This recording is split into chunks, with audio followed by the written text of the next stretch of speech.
Hello everyone, welcome back to my YouTube vlog channel. तो कैसे हैं आप लोग? आज मैं कोई व्लॉग नहीं बना रही, कोई कुछ नहीं कर रही, लेकिन हाँ, एक जरूरी बात जरूर पूछना भी चाहूंगी और बताना भी चाहूंगी।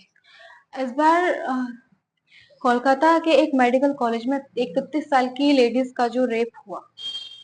अब सोसाइटी हमारी क्या कहेगी? लड़की के कपड़े छोटे थे, क्लब गई थी, बार गई थी, ब्ला ब्ला, क्या कहेगी इस बार हमारी पब्लिक? अभी हमारे यहाँ सावन का महीना चल रहा है, जिसमें शिव और शक्ति की आराधना की जाती है।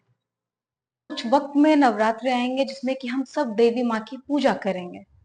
फिर दिवाली आएगी, फिर हम लोग देवी माँ की पूजा करेंगे, लक्ष्मी माँ की पूजा करेंगे।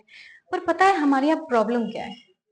कि हमारे यहाँ औरतों को सिर्फ पूजा पाठ के टाइम में महत्व दिया जाता है।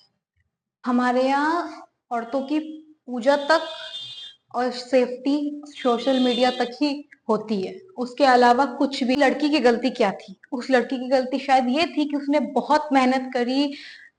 इंडिया का सबसे टफेस्ट एग्जाम, नीट जैसा एग्जाम उसने पास किया। उसके बाद 5 साल की एमबीबीएस की, उसके बाद नीट पीजी जैसा टफेस्ट एग्जाम दिया। क्या ये उसकी गलती थी? बाद एक ऐसा प्रोफेशन चूज किया जो कि सबसे नोबल प्रोफेशन डॉक्टर का, जिसमें कि 16-16 घंटे काम करना पड़ता है। शायद यही गलती थी उसकी, कि उसने इतनी मेहनत करके एक डॉक्टर का पद हासिल किया और उसके साथ इतनी घिनौनी हरकत हुई। क्या यही हमारा इंडिया है? पता है हमारे हिंदुस्तान में क्या होता है कि माँ बाप अपने बच्चे को पढ़ाते हैं, लिखाते हैं, स्कूल भेजते हैं, कॉलेज भेजते हैं, अपनी बेटी को डॉक्टर बनाते हैं। और उसी कॉलेज में, उसी हॉस्पिटल में अगर उसकी बेटी का नाइट शिफ्ट लग जाए तो माँ बाप घबराते हैं, क्योंकि नाइट शिफ्ट ही एक ऐसा शिफ्ट है कि माँ बाप अपने बच्चों को अकेले कहीं भेजना नहीं चाहते वैसे भी, और ये तो नाइट शिफ्ट था, कैसे भेज देते? फिर भी उसका काम था, उसकी ड्यूटी थी, वो गई। तो क्या उसके साथ इतना घिनौना हरकत हुआ वो सही था? अगर मुझे दूसरा जीवन जीने का मौका मिले ना, तो मैं कभी भी लड़की बनना नहीं चाहूंगी। इस समाज में, इस देश में लड़कियों को खुल के जीने की आजादी मिली ही नहीं है। हम लड़कियां लड़कर झगड़ कर अपने घर वालों को मनाते हैं कि हमें आगे पढ़ना है। हम इस देश में, इस समाज में अपनी एक पहचान बनाना चाहते हैं। जाकर हमारे पेरेंट्स हमें भेजते हैं बाहर पढ़ने के लिए, लिखने के लिए। फिर ये समाज हमारे साथ ऐसा करता है।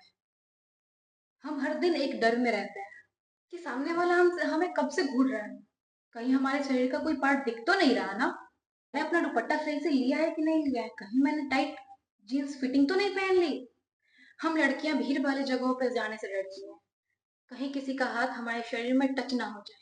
इतना खौफ बना दिया है आपने हम लोग के डर में। लोगों को लगता है कि हम लड़कियां पढ़ लिख कर लड़कों की तरह बनना चाहते हैं। अरे लड़कों से बराबरी तो छोड़ो, हम इस समाज में बस अपना एक नाम चाहते हैं। क्या आप हमें वो दे पाएंगे? नहीं दे पाएंगे।